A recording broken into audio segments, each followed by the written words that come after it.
What's up, horror fans? It's Danny from the Lasercast, and this Friday is Friday the 13th. And what would be Friday the 13th without a new horror movie in the theaters? Coming out this Friday is a new version of Firestarter, a remake of the 1984 film, a new adaptation of the Stephen King novel from, I want to say 1980-81. Now, I never read King's novel, but I did see the 1984 film way back when I was probably a younger kid, maybe late 80s, early 90s. I just rewatched it because I want to go see the new film. And I figured, hey, I might as well check out the 1984 original, rewatch it so that I at least have a comparison to make when I walk out of the new one this weekend. So I watched the 1984 original. It's streaming on Peacock. If you have Peacock, you could watch it now. And this movie, what impressed me right off the bat, I have not seen this movie in decades. I forgot how amazing the cast of this movie is. Obviously, you have Drew Barrymore, the it girl of the 1980s. And by girl, I mean little girl. Obviously, she's Gertie in E.T. She would go on to be the lead in this film. She is the Firestarter, Charlie McGee. She would go on a year later to be the little girl who kind of ties all the stories together in another Stephen King adaptation, Cat's Eye. That's another thing. Not only is the cast amazing in this movie, but there's a lot of interconnected parts to the greater Stephen King world and horror world in general that I thought were very interesting. Her father in the movie is played by David Keith, not to be confused with Keith David, Childs of The Thing, and of other John Carpenter works, including They Live. Not to be confused with Keith David. The movie probably would have been better if it was Keith David instead of David Keith. His performance is a little touch and go.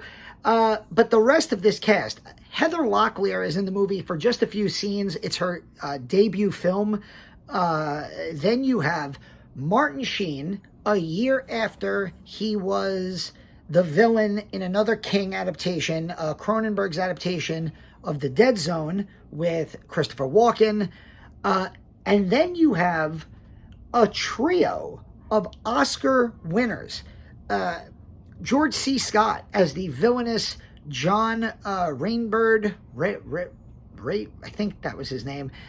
He is one of the lead villains in this film. He, of course, won the Oscar for Patton in 1970. And then you have Art Carney and Louise Fletcher as this couple who house Charlie and her father for one scene. Art Carney, everybody knows him from The Honeymooners, playing Norton on The Honeymooners. He won an Oscar in 1974 for Harry and Tonto. And Louise Fletcher, one of the greatest villains of all time in her Oscar-winning role for Best Actress in One Flew Over the Cuckoo's Nest. They're kind of like these minor supporting characters, but that's three top-level Oscar winners, plus Martin Sheen, all of them in supporting roles, where the lead actress is 8 years old in the movie, Drew Barrymore. And Charlotte was watching with me for a few minutes, and I paused it and I said, "Char, do you know who that is?" And she's looking at her. She goes, "She looks familiar." I said, "Well, let's just say in 12 years, she would get a phone call asking her what her favorite horror movie is." And Charlotte gave that, like, "Oh my God," like, yeah, couldn't believe it. The other horror connection, which I found very interesting, was there are two kind of extras in the film that you can say hello. You're just standing there kind of. Oh, hi. I thought you were going to set me on fire.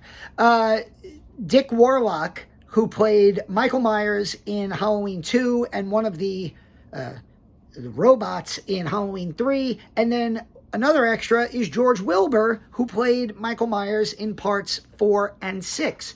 So there's this weird connection to the Halloween universe in this film. All things considered, Firestarter is directed by Mark L. Lester. Probably not a name you remember, but you've definitely seen some of his films. Class of 1984 was a kind of one of those teacher in peril movies that's classified as horror. Joe Bob showed it on the last drive-in a year or two ago. It's worth checking out. I don't particularly think it's a great movie or anything. Where I know and love Mark Lester is because of Commando a year after this with Arnold Schwarzenegger, one of the most unabashedly silly and great action movies ever made. This movie, to me, falls very flat. I gotta be honest, this is not a favorite movie of mine. The plot of the movie, the plot of the book is that there's the government, this government organization called The Shop has basically testing out these new drugs, psychotropic drugs, and it gives David Keith and Heather Locklear psychic abilities. David Keith uses his psycho abilities by putting his hands to his head and like pushing the force forward. Not to make a Star Wars reference, but it just seems weird that every time the character has to use his power, he has to go like this, and it's very obvious. Thank you, Peanut Gallery. It is. Another Stephen King adaptation that came out a couple of years before this was Carrie, and Carrie has psychic abilities as well, and she's able to just kind of give that, quick stare at the camera, and that triggers her psychic ability. She doesn't have to make a physical gesture, and I didn't like that aspect of it. And I didn't particularly think his performance was very good. He's always in a state of constant panic and screaming and falling, and there's a loving relationship between him and his daughter, but it never feels like there's any development to that, other than they're just on the run. From the first minute you see them on camera, they're on the run. Their child, obviously, Charlie, not only is born with psychic abilities, but she is born with the ability to start fires. She is a fire starter whenever she gets angry, whenever she gets panicked.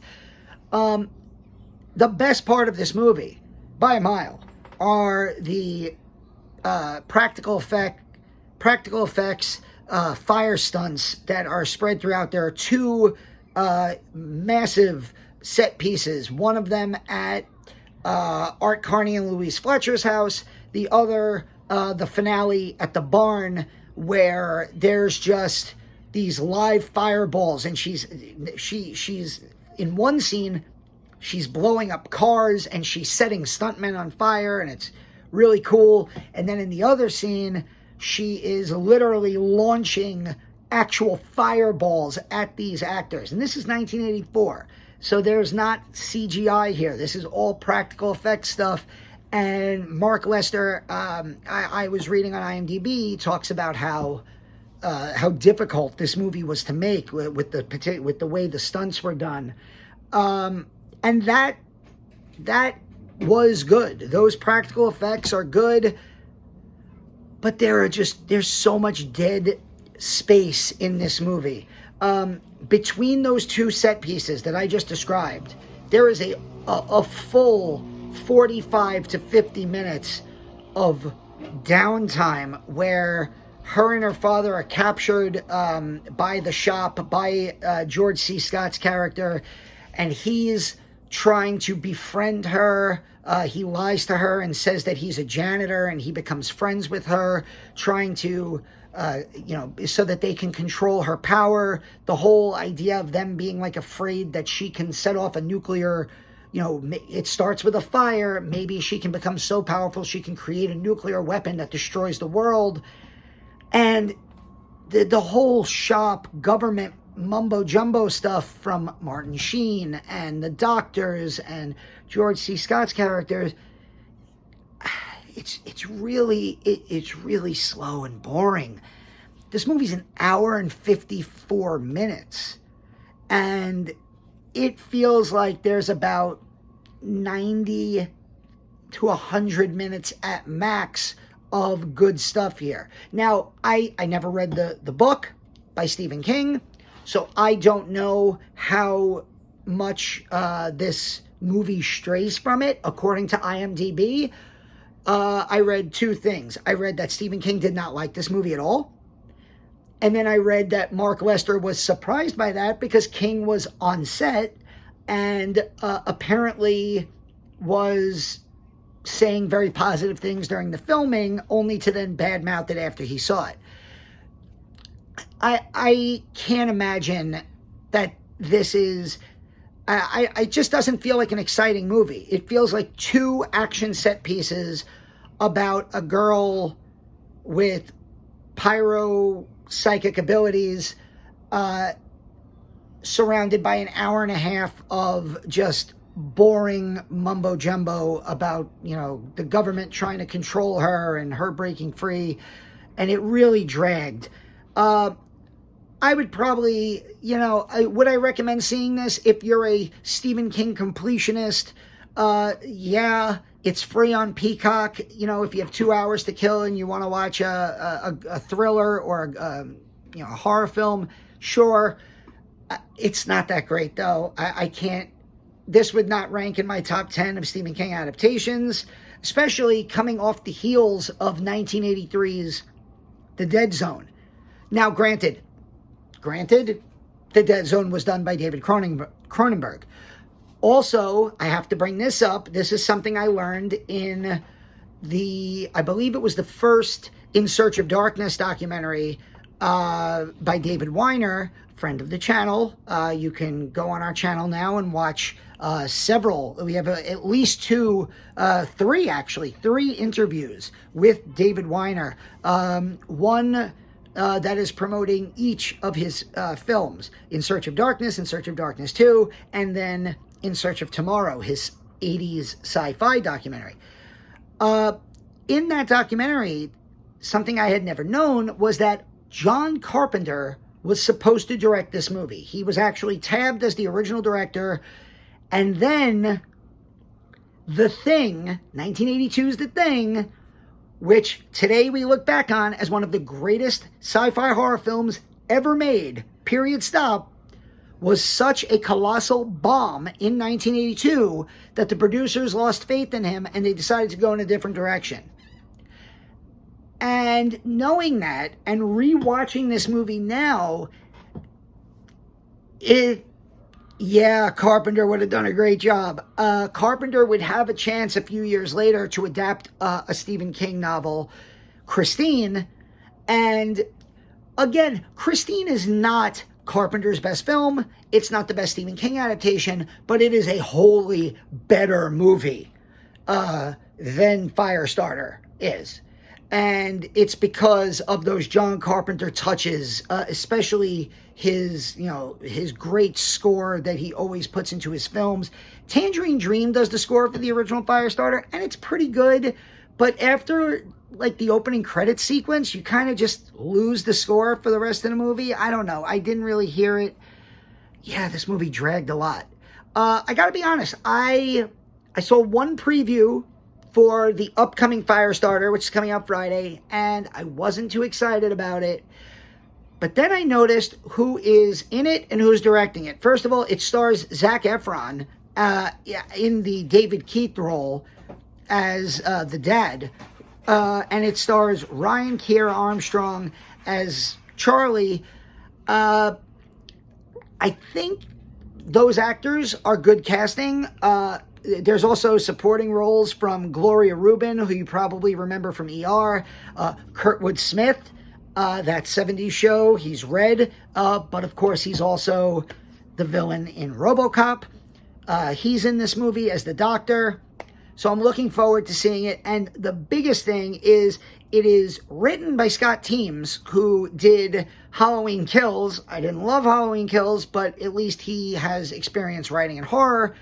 But it's directed by Keith Thomas. And Keith Thomas directed one of my favorite movies, one of my favorite horror films of 2021, and that was The Vigil, a very small horror film about a Jewish man who's haunted by this Dybbuk, like a Jewish spirit, while he's watching over a dead body at this vigil. One of my favorite horror films, scary as heck movie. I believe the last time I saw, when I watched it, it was streaming on Hulu. I don't know where it is now. You could check your Roku for that. But yeah, I have to believe, I have to hope that the new Firestarter is going to be better than the original, because I don't love the original. So I'm going to go into this movie when I see it, maybe tomorrow night at the Thursday night screening, maybe Sunday. I'm going to a wedding on Saturday, so when I get home from the wedding, maybe I'll go see this Sunday night. But yeah, I'm going to go in optimistic, because after rewatching the original, I think this movie and this story can do for a remake. So let's see what happens. Let's be optimistic, and let's go support new horror in the movie theater. The new Firestarter comes out Thursday night in screenings, and then out all over on Friday the 13th. So that's it. Charlotte and I did a recap video of Stranger Things Season 3. Season 4 is coming up at the end of May, so you can watch that video. And very exciting, tomorrow night, Pete and Brian and I, Brian, who you might know from Comic Books Transformed, I can't ever say that channel's name, we are going to be talking about Doctor Strange and this whole controversy with is Doctor Strange, is there too much horror in the MCU, and kind of talking about, a new generation of gateway horror, the way that we were, brought up on horror movies in the 80s. So that's going to be an exciting conversation tomorrow night, and that video will be up on the channel soon. So let me know what you think about Firestarter from 1984. Let me know what your favorite Stephen King adaptation is, and if you have any hopes or interests in seeing the new Firestarter this weekend. Until then, this has been Danny from the Lastercast, and I'll see you very soon.